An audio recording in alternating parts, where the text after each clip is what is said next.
Hey, ladies and gentlemen, this is Chris Sost, and I just wanted to take this opportunity to thank you so much for tuning into today's episode.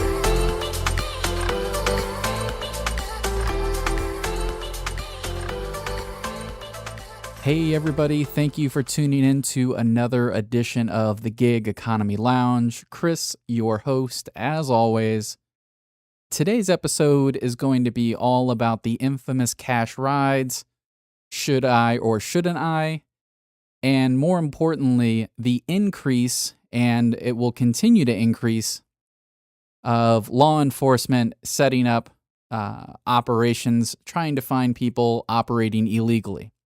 I do want to preface this entire conversation by saying that this is nothing new, and anybody out there that's shocked or pissed off that law enforcement is now just including rideshare drivers into the mix of people that they are trying to catch, essentially operating a transportation business illegally.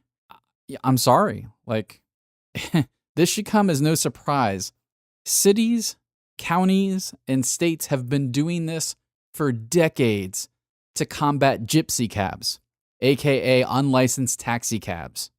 You know, there's a lot of people out there that don't like the whole licensing process and the restriction process and all this. And to a certain extent, I agree. I don't believe necessarily that you should have a license to give transportation. However, I do believe there are certain requirements that you should meet in order to provide transportation to the public. For me, the biggest thing is insurance. That is the biggest thing, because one of the topics that comes up, or the repeat comment that comes up, is it's a victimless crime what drivers are doing when they accept a ride for cash. And I would say that it remains victimless as long as that driver doesn't get into an auto accident. Because as soon as that driver gets into an accident and their insurance company denies the claim, and you have a passenger who has racked up $200,000 or $100,000 in medical bills, there is now a true victim, which is the passenger, who now has nowhere to go in terms of getting their medical bills covered, because the driver didn't have adequate insurance. In fact, they were carrying personal insurance, and the moment that they took a for-hire ride, they violated the terms of their insurance agreement, which means that company doesn't have to pay the claim on that accident. So, and by the way, if that driver doesn't have any real tangible assets or money to get a hold of, then, you know, this rider is basically up Schitt's Creek without a paddle. So that's a real victim. That's somebody who trusted another individual to have everything in place, and that driver didn't, and now that passenger is going to suffer because of it. There's a lot of personal responsibility to go around in such a situation, but it is what it is. So I really want to break this down into two sections, which is the legality of cash rides, and then we'll talk about how law enforcement, both state, local, and county law enforcement, is combating illegal operation of transportation companies or unlicensed transportation providers. I am going to use Broward County, Florida, for my example in terms of cash rides and for-hire transportation, and that's because each county, each city, each state regulates for-hire transportation. So anybody that would like to conduct transportation business needs to fall under one of two categories. Either you are a licensed for-hire provider, driver, transportation company, or you are signed up and essentially utilizing the license of a transportation network company such as Uber, Lyft, or any of the other licensed transportation network companies that are out there. So anytime you go outside of the Uber and Lyft app and you accept a cash ride, that moment right there, unless you can check off some checkbox, you're technically breaking the law. We're just going to go with technically, because unless you get caught or unless you get into an accident, there's really no backlash for doing it. Like I said, the worst case scenario is you get into an accident and now there's a real issue for the rider, because they can't make a claim against your insurance company because their insurance or your insurance company told you to fuck off. And So they're up shit's creek without a paddle. So just utilizing, Broward County, the fees, believe it or not, for a business license is not very expensive. However, there are insurance requirements. So you must carry full commercial auto insurance. Not your personal insurance policy that you're violating by driving for Uber and Lyft without, a TNC endorsement, but an actual commercial auto insurance policy. At least in Broward County, I believe this is statewide. Most counties definitely, when it comes to insurance, they're pretty standardized. You must carry $50,000 in personal injury liability protection, or not personal injury, excuse me, but injury protection for your passengers. $50,000 per person, $100,000 per incident, and you must carry at least $20,000 in property damage. At least. Now, if this sounds kind of familiar, it's because Uber carries something just like this. Except I believe they either carry $25,000 in property damage or they carry $50,000. I don't have that document in front of me. But what Uber does go above and beyond, and what most people who have commercial insurance have above and beyond that, is you have a general liability policy in place that has it's basically an umbrella policy that covers up to $1 million in liability. Some companies go $2 million. It all really depends. Honestly, it depends on how much you have to protect. So the process in which to become a legal, legitimate for-hire driver in most cities and states is not very high. Like, it's not like you have to go through a whole hell of a lot in order to get it. You've just got to be willing to put up the money. So in order to pick up at the airport, you have to pay the airport permit fees. In order to pick up at the port of entry, where cruise ships come in, you have to pay an annual permitting fee for that. These are all luxuries that Uber and Lyft cover for you. So they front all the money for those permits so that you can just literally sign up and drive and go pick people up. They also take care of the much larger insurance policy. Now, Uber and Lyft do not require you, at least in the state of Florida. However, I have heard from certain drivers that they do require it in other states, such as California, the TNC endorsement on your personal policy, which for most people, if you have Allstate, State Farm, USAA, there's a whole host of companies, but you have to check in your state. I'm speaking strictly from the state of Florida. These amendments or addendums to your personal policy basically just say, hey, I'm letting you know that I'm a TNC driver. I have, I'm alerting you to this, and more importantly, it's covering your liability. Now this rideshare addendum, it doesn't cover cash rides. It just covers you while you utilize the Uber and Lyft app. But that's for a whole nother episode. We're going to continue down the cash rides road. So you may be asking yourself, well, Chris, what if I just, don't tell my insurance company when I get into an accident that, that he paid me or the passenger paid me, and I just tell them they don't, and they cover everything. I'm going to get my story straight with the passenger. Let me tell you something. When a passenger is injured, the last thing they're worried about is getting the fucking story straight. They are going to sing like a fucking canary about what actually happened.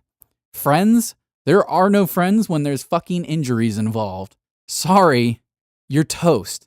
And oh yeah, by the way, if you happen to lie to your insurance company and then they just so happen to pay the claim, and then they find out through more extensive investigation that it was for hire and this and that, it's going to depend on the state attorney's office, but you may be looking at felony insurance fraud charges. All because you tried to get away with something. You tried to cut corners. So if you ask yourself, how far can this really go? You're looking at legitimately pretty severe consequences. Now, let's just say that you get caught up in one of these sting operations. Well, what could possibly happen? Once again, I can't speak for anywhere else, but I can just point out what happened when Uber was illegal in Bay County, Florida, which is in the Panhandle, and down in Key West, Florida, which is obviously down in the Keys. It's the closest point to Cuba. What ended up happening in those places back before Uber and Lyft were legalized on a statewide level? Well, in Bay County, they caught an Uber driver picking up and they hit him with a $1,000 fine. They hit him with impounding his car and they took him to jail. And he was charged with operating an illegal taxi service or being an unlicensed for-hire driver. Once again, this was before Uber and Lyft were legal, and he was just picking up an Uber ride. Well, down in the Keys, same thing happened. They set up a sting operation. They caught this Uber driver. Similar situation. They impounded his car, $1,000 fine, and, arrested him. Once again, illegal operation of a taxi cab service. So you might be asking yourself, well, how does this translate into doing cash rides? If you're not licensed, if you don't care, more importantly, the first thing that they really give a shit about is that you don't have the proper insurance in place. Then it's an illegal, taxi operation, at which point they impound your car. They can levy whatever fines they want to levy. It's up to them whether they want to take you to jail over the matter or not, but they can. I've read, horror stories in, Nevada, in LA, like it's legitimate. They're going after rideshare drivers, but they're only adding rideshare drivers to the people that they're already going after. So for decades now, if not 100 years, I don't know for how long, but there's always been this classification of people out there called gypsy cabs. They're basically folks that drive around, that pick up street hails, take cash, but they don't have a license. They don't, they're not permitted to give transportation for hire. I do not believe that they have the insurance in place. And yes, law enforcement has been going after them for decades because it is a safety concern. You are transporting people without insurance in place that covers them. I cannot stress, I don't give a shit about the licensing. I don't give a shit about the permits. Fuck all that. That is bureaucratic bullshit. However, what I do have a problem with is people driving others around uninsured, essentially. That's what you're doing. When you take a cash ride, you are driving somebody uninsured, unless you've got a full commercial auto insurance policy that covers for-hire transportation. At which point, you know what? If you want to, scapegoat or escape the tax man on this deal, I personally don't give a shit about that. However, what it boils down to, and this is actually driving around uninsured is a really big problem in South Florida. Like uninsured motorists in Florida, I would almost say it should be mandatory just because of how many people drive in the state uninsured. So for me, it's an insurance thing because let's just say you hit somebody else and now you cause many different injuries. So you hit a car, your passenger gets hurt, that other car has two passengers that get hurt. You could conceivably be looking at $300,000-$400,000 in medical bills, and your insurance company isn't going to cover shit, which means they're coming after you. Lord knows, I'm not going to sit here and proclaim to know what they're going to charge you with, because there could be criminal charges that come about because of it. I'm not 100% sure. I do know this much: if you kill somebody with your car, you're looking at vehicular manslaughter. It's a possibility. You're talking about you're talking about ruining your life over a few extra bucks. You're talking about ruining your life over a few extra bucks. Let that one sink in.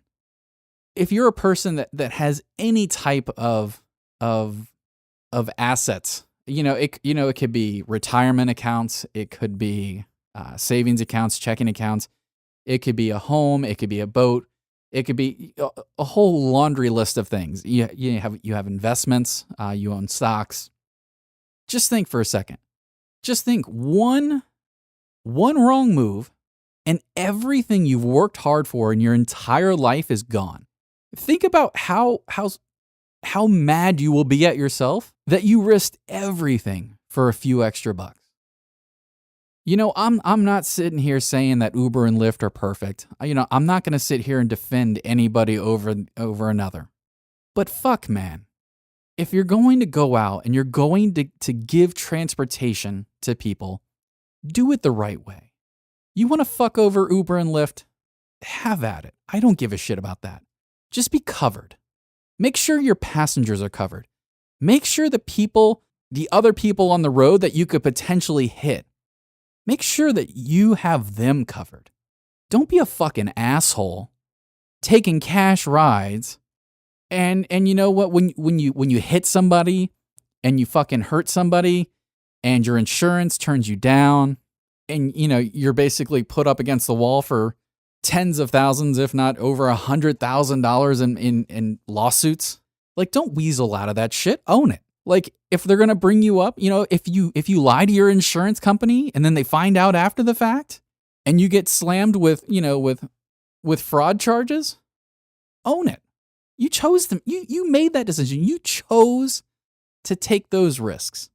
But for everybody else out there that's thought about taking cash rides, do it the right way. Jump online, fucking Google is your best friend. Jump online, Google the city, the county you live in. Just search for hire, put in the state, and then law. And I promise you, all the counties will come up.